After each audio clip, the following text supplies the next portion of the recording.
நண்பர்களே, நீங்கள் பார்த்து கொண்டு இருப்பது உங்கள் கௌசிகா ரிவ்யூ. சரி, வாங்க வீடியோக்குள்ள போய் என்ன நடக்க போகுது அப்படின்னு சொல்லிட்டு பார்த்தீங்கன்னா, என்ன தைரியத்தில் இங்கே வந்த உனக்கு அவ்வளோ தைரியம் வந்துருச்சா அப்படின்னு சொல்லிட்டு நம்ம ராஜேஸ்வரியை பார்த்துட்டு நம்ம மல்லி கேட்குறாங்க. அதே சமயத்தில் மறுபக்கம் நம்ம அன்னபூர்ணியும் வந்துடுறாங்க, விஜயும் வந்துடுறாங்க.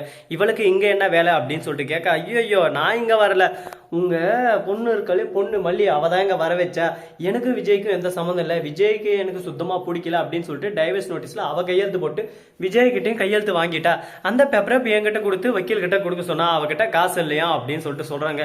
மல்லி என்னடி வேலை செஞ்சு வச்சிருக்குன்னு சொல்லிட்டு கை வாங்கின்னு போறாங்க. நம்ம அன்னபூர்ணியை உடனே பார்க்கணுமே, நம்ம விஜய் வேணா விட்டுருங்கன்னு சொல்லிட்டு சொல்றாங்க. ஏன் எதனால அப்படின்னு சொல்லிட்டு பாத்தீங்கன்னா, நம்ம மல்லி இது எதுவுமே தெரிஞ்சு பண்ணல, அவளோட அறியாமையினாலதான் பண்ணா. மல்லி எனக்கு பிரச்சனை வந்துடும், நான் போய் ஜெயில களி சாப்பிடுவேன் அப்படின்னு சொல்லிட்டு ஒரு எண்ணத்தில் என்னை காப்பாற்றணும்னு சொல்லிட்டு தான் இந்த அளவுக்கு போராடின்னு இருந்தா.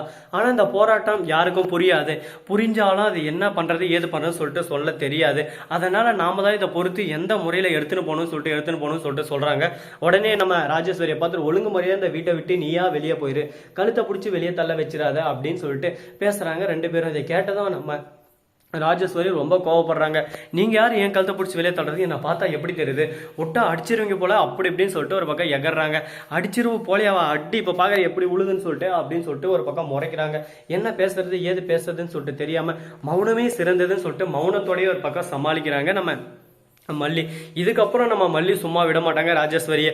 அது மட்டும் இல்லாமல் அன்னபூர்ணி இன்னொரு சூப்பரான வேலை செஞ்சு வச்சிருக்காங்க. என்னடா வேலை அப்படின்னு சொல்லிட்டு பார்த்தீங்கன்னா, நம்ம ரஞ்சிதமும் ராஜேஸ்வரியும் போகிற காரில் பிரேக்கை பிடிங்கி விட்டாங்க. ஐயோ பிரேக் டவுனா அப்படின்னு சொல்லிட்டு பார்த்தீங்கன்னா, ஆமாங்க பிரேக் டவுன் தான். கரெக்டாக வேகமாக ஒரு சுறவெளி கிளம்பி அப்படின்னு சொல்லிட்டு போயிட்டு மல்லியோட வாழ்க்கை நாசனம் பண்ணுறது கோர்ட்டுக்கு பார்த்து போயின்னு இருக்காங்க. திடீர்னு ஒரு ஒரு ஆடு வருது, உடனே பிரேக்கை போடுறாங்க. பிரேக்கை போட்டால் பிரேக் ஒர்க் ஆகல. ஐயோ என்னடா பண்ண போகிறாங்க அப்படின்னு சொல்லிட்டு பார்த்தீங்கன்னா, உடனே என்ன பண்றது ஏது பண்றதுன்னு சொல்லிட்டு தெரியாம பதட்டத்திலையும் பயத்திலையும் அப்படியே சும்மா கிடுகிடுத்து போயிடுறாங்க, விடவிடத்து போயிடுறாங்க. உடனே பார்க்கணுமே அப்படியே ரஞ்சித் ரஜமா இப்பதான் எங்க எப்படியாவது விஜய் கூட சேர்த்து வச்சாருன்னு சொன்னீங்க, ஆனா இப்ப திடீர்னு இந்த மாதிரி குண்டை தூக்கி தலையில போடுறீங்களே, நான் என்ன பண்ணுவேன் ஏது பண்ணுவேன், இன்னும் எனக்கு கல்யாணம் கடை ஆகல, நீங்களாவது ஏதோ அப்படி இப்படி பார்த்து அனுபவிச்சிட்டீங்க, நான் எதுவுமே பண்ணலையே ராஜாமா. அடி பாவி, எந்த நேரத்துல எதிரி உனக்கு முக்கியம், ஒழுங்கு மரியாதை கப்சூப்னா அமைதியா உட்காந்து, நானே எதனா மரம் எதனா மண்ணோட்டுக்கு எதான்னு பாக்குறேன், எதுக்கான ஒண்ணு விட்டு நிறுத்திடுறேன், எதுக்கான விடுங்கம்மா, எனக்கு எதுவும் ஆகாம பாத்துக்கோங்க அப்படின்னு சொல்லிட்டு சொல்லிருக்காங்க. நம்ம விட்ட உடனே அப்படியே சும்மா இதுல பேக் இருக்கு, அப்படியே ஹேர் பேக் நம்ம மூஞ்சில அப்படியே சொரியும் அப்படின்னு சொல்லிட்டு நம்ம ராஜேஸ்வரி சொல்றா.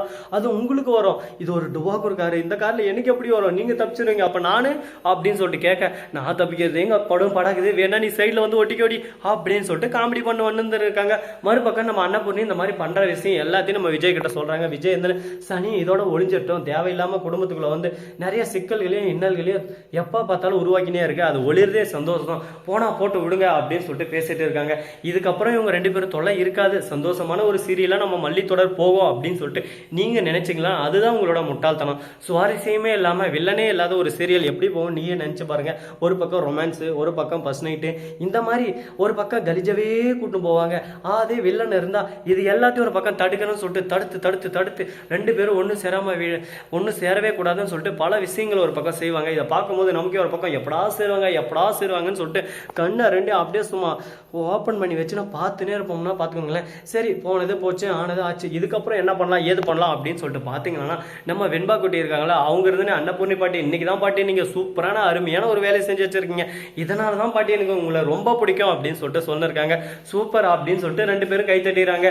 நம்ம ராஜேஸ்வரி மனசுக்குள்ள இந்த மல்லி தான் இது எல்லாத்தையும் பண்ணியிருப்பா, இவ்வளோ சும்மா விடக்கூடாது, எப்படியாவது நான் உயிர் பொழைச்சி அவளை அப்படியே உண்டு இல்லை வேற இல்லைன்னா பண்ண போறான் அப்படின்னு சொல்லிட்டு ஒரு பக்கம் மனசுக்குள்ளே முனங்கொழுத்துன்னு வராங்க. மனசுக்குள்ளே முனங்கொட்டது இருக்கட்டும், அதுக்கு ஃபர்ஸ்ட் நீ உயிரோட இருக்கணுமே தாயே அப்படின்னு சொல்லிட்டு நம்மளோட மைண்ட் வாய்ஸ் ஒரு பக்கம் சொல்லுதுன்னா பார்த்துக்கோங்களேன். ஸோ நம்மள இந்த வீடியோ பிடிச்சிருந்தா லைக் பண்ணுங்க, கமெண்ட் பண்ணுங்க, ஷேர் பண்ணுங்க, டிண்டிங் பெல்ல தட்டி விட்டு போங்க. அப்பதான் நாம போடுற அடுத்தடுத்த வீடியோ உங்களுக்கு உடனுக்குடன் நோட்டிபிகேஷன்ல வந்து கொண்டே இருக்கும்.